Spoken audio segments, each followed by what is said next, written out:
Hi అండి, నేను మీ Shilpa Vinay. Welcome to Vincy kitchen. ఈ రోజైతే మనం ఎంతో టేస్టీగా ఉండే మునక్కాయ నిలువ పచ్చడి తయారీ విధానాన్ని చూద్దాము. టమాటో కాంబినేషన్లో చేసే ఈ మునక్కాయ నిలువ పచ్చడి అయితే రుచి అద్భుతంగా ఉంటుందండి. టమాటా లేకుండా చేసే పచ్చడి రెసిపీ అయితే ఆల్రెడీ మన ఛానల్లో వీడియో ఉంది. దాదాపుగా 11 లక్షల మంది చూసారండి. చాలామంది ట్రై చేసి మంచి ఫీడ్బ్యాక్ కూడా ఇచ్చారు. అలాగే ఈ టమాటో మునక్కాయ నిలువ పచ్చడి కూడా చాలా చాలా బాగుంటుంది. తప్పకుండా అయితే ఒకసారి ట్రై చేయండి. చూస్తుంటే నోట్లో నీళ్ళు వచ్చేస్తున్నాయి కదా. మరి ఆలస్యం చేయకుండా ఈ టమాటా మునక్కాయ నిలువ పచ్చడిని ఎలా తయారు చేసుకోవాలో చూసేద్దాం రండి.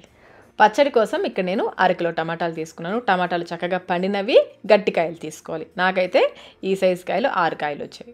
చూడండి, ఇలాంటి కాయలు తీసుకోవాలి. వీటిని శుభ్రంగా కడిగి తడేమీ లేకుండా తుడిచేసుకుని ఆరపెట్టేసుకోవాలి. అలాగే మునక్కాయలు వచ్చేసి బాగా కండున్న కాయలు, పెద్దవైతే 3 తీసుకోండి, చిన్నవైతే 4 తీసుకోండి. అలానే మరీ ముదిరిన కాయలు తీసుకోవద్దు, మరీ లేత కాయలు తీసుకోవద్దు, బాగా కండున్న కాయలు తీసుకోవాలి. మునక్కాయలను శుభ్రంగా కడిగి తడేమీ లేకుండా తుడిచేసుకుని బాగా ఆరిన తర్వాత ముక్కలుగా కట్ చేసుకోవాలి. కట్ చేసేటప్పుడు పీచు తీయొద్దు. ఈ విధంగా రౌండ్గా తిప్పుతూ కట్ చేయండి.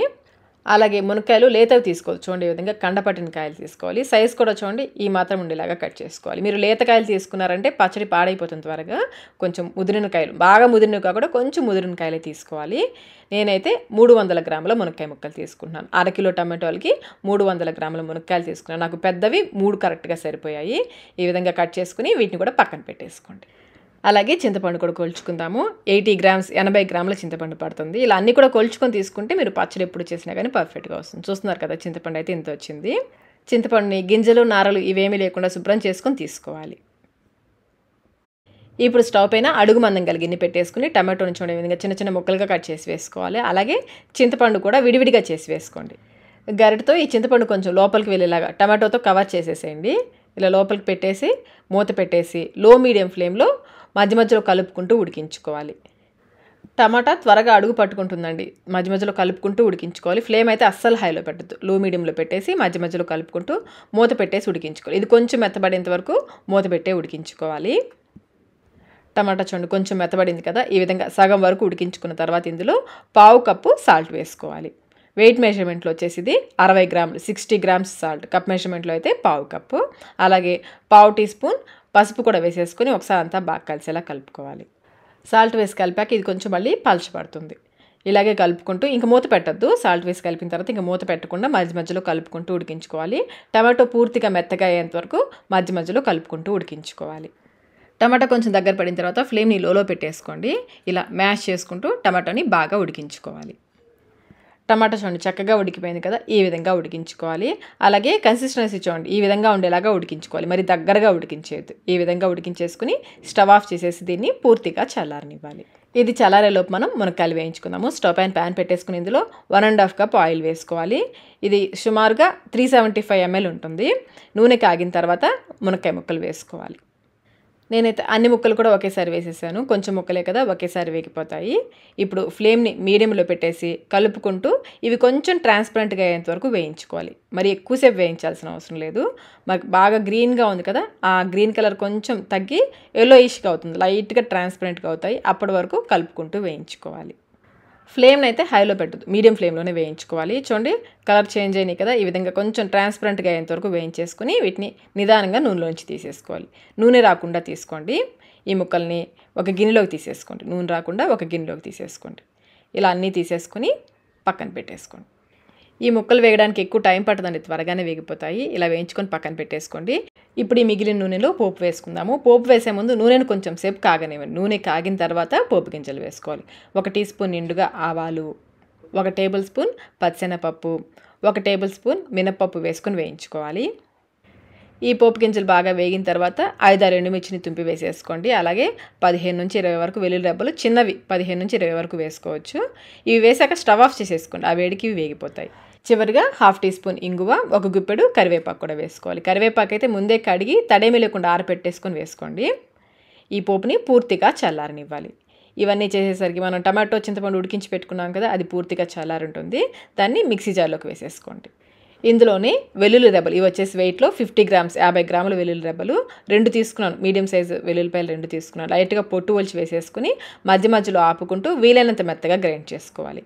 మధ్య మధ్యలో ఆపుకుంటూ గ్రైండ్ చేసుకుని, ఇది గ్రైండ్ అవ్వడానికి కొంచెం టైం పడుతుంది. మధ్య మధ్యలో ఆపుకుంటూ కలుపుకుంటూ గ్రైండ్ చేసుకోవాలి.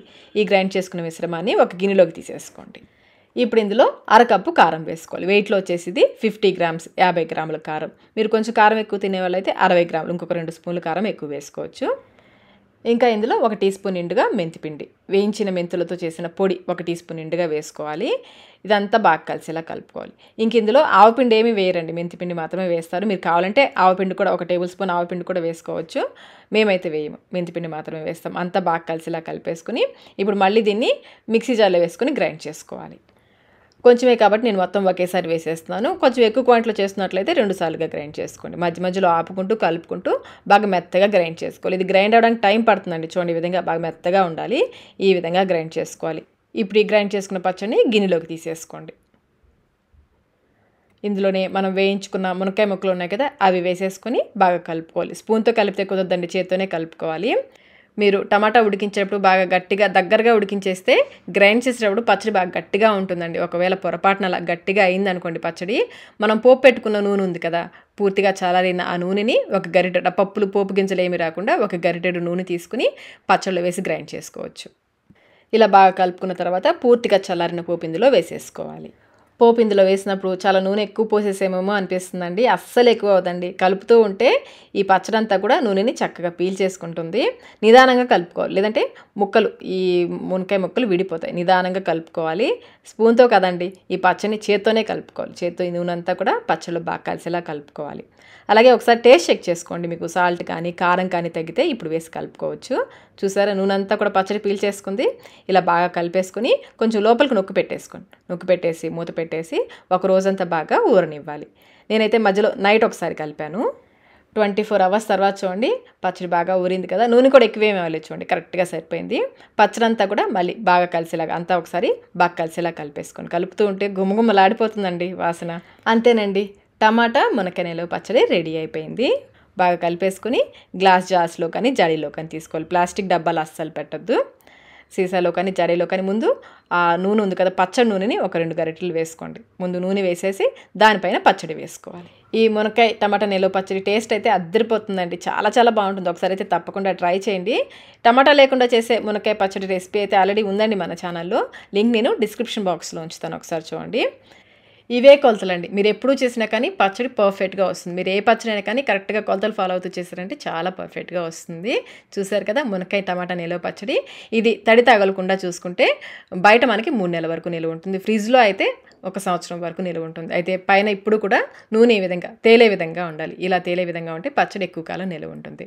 మరి మీరు ట్రై చేసి మీకు టేస్ట్ ఎలా అనిపించిందో మాకు కమెంట్ రూపంలో తెలియచేయండి. వీడియో నచ్చినట్లయితే లైక్ చేయండి, మీ ఫ్రెండ్స్కి ఫ్యామిలీ మెంబర్స్కి షేర్ చేయండి.